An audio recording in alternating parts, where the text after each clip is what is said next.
Goeiedag iedereen, ik ben even op de kaart van Skies voor de no-fly zones, voor wie dat vliegt met een drone. Dus de kaart van België hier bij de hand. Dus een van de redenen dat ik meestal vlieg op dezelfde locaties is gewoon omdat men niet mag vliegen in de rode zones. Zoals Antwerpen heb je Antwerpen Airport, Brussels Airport hier. En dan ook in Oostende is er een luchthaven. Kan je dus ook geen vluchten voorzien.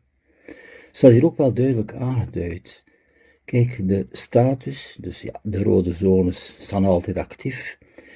Dan de gele zones komen actief op vandaag. Dus dan ga je bijvoorbeeld naar Brugge vandaag. Dus even daarop klikken en dan krijg je de bijkomende informatie.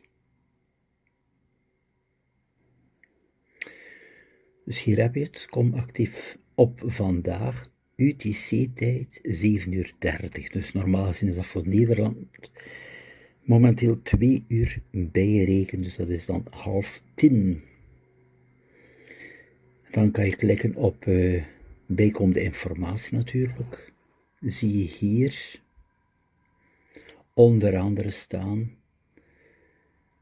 Dus de drone mag niet meer wegen dan 900 gram. En dan ook de bijkomende informatie, dus die noodzakelijk is dat je eventueel wel je drone mag gebruiken, maar onder deze voorwaarden. Dus bijzonder belangrijk om dus de kaart bij de hand te nemen en de informatie te bekijken. En dan niet actief de witte zones, dus zoals hier Sint-Niklaas, kan ik wel dus mijn vlucht voorzien. En natuurlijk ook hier in Zeeuws-Vlaanderen kom ik zo dadelijk terug ook op de kaart van Nederland. Het gebeurt ook wel dat die zones hier actief komen, omwille bijvoorbeeld van een helikoptertraining en zo, maar meestal niet hier in Sint-Niklaas, maar wel deze regio hier van West-Vlaanderen, heb je vaak ook dat dat tijdelijk actief staat. Dus heel belangrijk om deze kaart dagelijks te bekijken. Allee, de dag dus dat gaat een vlucht voorzien. Van absoluut belang, en natuurlijk de algemene regels dan ook van maximum 120 meter hoogte. Het gebeurt ook dat er een tijdelijke aanpassing is, dat het slechts 90 meter hoog is. Je krijgt dat ook digitaal dan te zien op je configuratiescherm van de drone. Dus dat wat dat Skies betreft in het algemeen. Ik zal nu even naar de andere kaart gaan.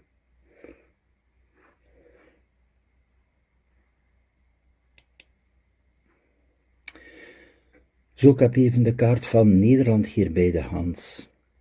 Zoals je hier ziet, dus Hulst kan men rustig vliegen. Ga je naar nieuwe namen, hier aan de grens met België, is het ook een zone, dus dat je moet opletten. Zo, ik heb hier de zone van nieuwe namen bij de hand. Ik zal het even vergroten.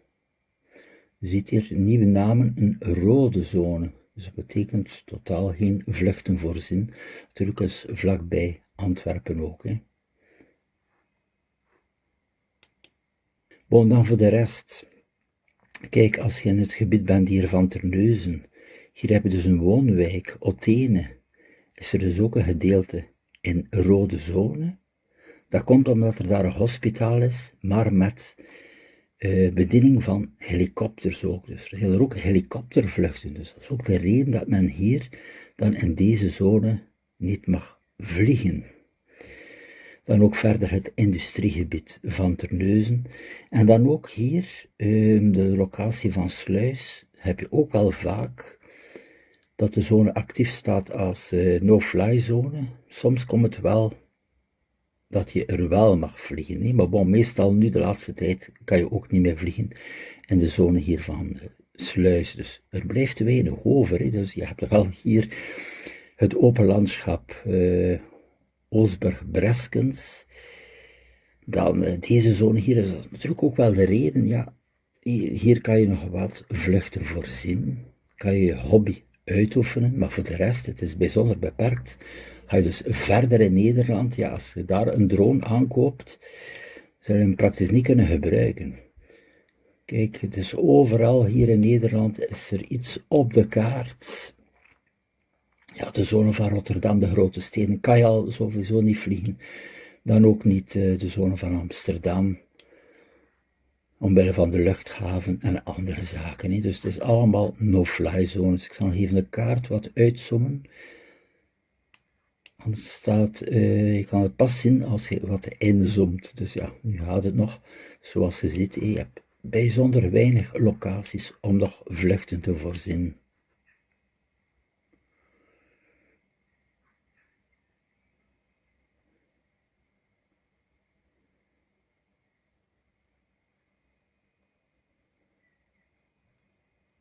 Ja, hier moet je echt even inzoomen om het terug in beeld te krijgen.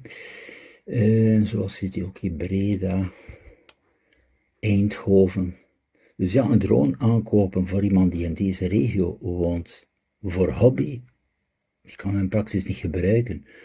Ofwel, ja, als je op reis bent of in een bepaalde locatie. Het is natuurlijk wel leuk om luchtbeelden te maken, maar bon, nee, het mag niet. Natuurlijk de speciale diensten zoals politie en hulpdiensten hebben natuurlijk wel toelating voor bepaalde zaken om dat wel toe te passen. Hè. Maar bon, dus dan maakt het hier nog de mogelijkheid, dus ook de antwoord op de vraag, dus het is beperkt mogelijk, dus kan je hier vliegen in Terneuzen, aan de andere kant mooie zones van natuur, ook, er zijn bepaalde beperkingen, je moet er net buiten zijn. En dan ook nog het laatste nieuws hier, wel interessant. Kabinet kiest Zeeland als laagvlieggebied voor helikopters. Dus er zullen helikoptertrainingen komen, dus op militair gebied dan wel, nu in de toekomst. En zoals ik hier al kan lezen, heeft men Zeeland gekozen als gebied, oefengebied. Dus laagvliegende helikopters, dus dat betekent, normaal gezien mogen die al op een hoogte van 50 meter, dus lager dan 50 meter, vlak boven de grond, mogen die oefeningen doen. Maar dan komt men ook in een volledige no-fly zone. Dus de dag dat men daar oefeningen doet, wordt dat hier een volledige no-fly zone. Ik staat hier al aangeduid. Het is ook belangrijk om te kijken dan op die kaarten van, oei, er is vandaag een helikoptertraining, men mag de drone niet gebruiken. Hè. Dus je ziet hier, Zeeuws-Vlaanderen en dan ja, de volledige provincie Zeeland, waarschijnlijk ook omwille van de open gebieden.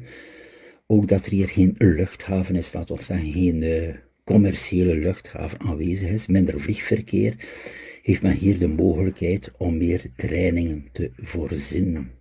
Zo, dat was het even deze toelichting. Tot de volgende keer, tot meer nieuws over het dronevliegen.